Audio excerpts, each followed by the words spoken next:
পাল্লার একদিকে চাপিয়ে দেওয়া হয়, আমার আবু বকরের নেকি যদি দাড়িপাল্লার আরেকদিকে চাপিয়ে দেওয়া হয়, তামাম দুনিয়ার মানুষের ঈমান যদি দাড়িপাল্লার একদিকে চাপিয়ে দেওয়া হয়, আমার আবু বকরের ঈমান যদি দাড়িপাল্লার আরেকদিকে চাপিয়ে দেওয়া হয়, আমার আবু বকরের ঈমানের পাল্লাটা ভারী হয়ে যায়।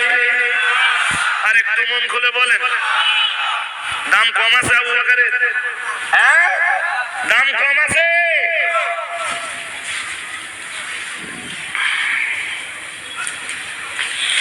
রাসূলের ইন্তেকালের পরে জানেন, রাসূলের ইন্তেকালের পরে ওমর পুরো দেওয়ানা,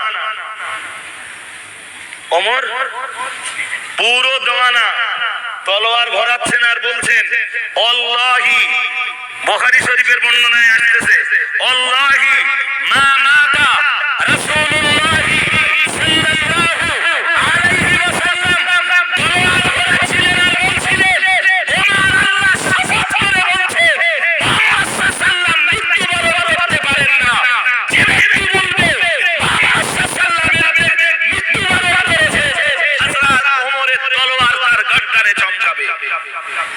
ওমরের সামনে দাঁড়িয়ে কথা বলে কেউ নেই এমন, আল্লাহ শপথ করে বললেন রাসূলুল্লাহ মৃত্যুবরণ করেননি। জি, হযরত আবু বকর এলেন, একটু দূরে ছিলেন আবু বকর, রাসূলের ইন্তেকালের সময় নবীর মাথার কাছে ছিলেন না।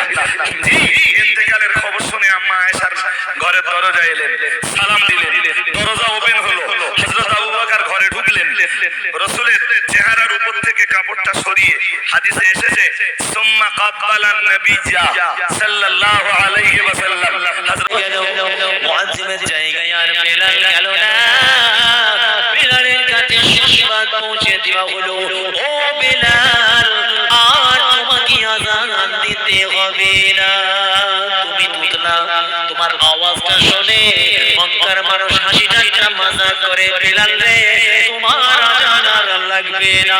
আমার বেলালের মনটা বড় খারাপ হয়ে গেল, আল্লাহ পাক আমাকে তুতলা হাট বানিয়েছেন, বড় কালো গসিদি তুতলা হাট মানুষ হাবশি গোলাম, আমার আযানটা আমাদের পছন্দ হয় না, আমার বেলালের মনটা বড় খারাপ।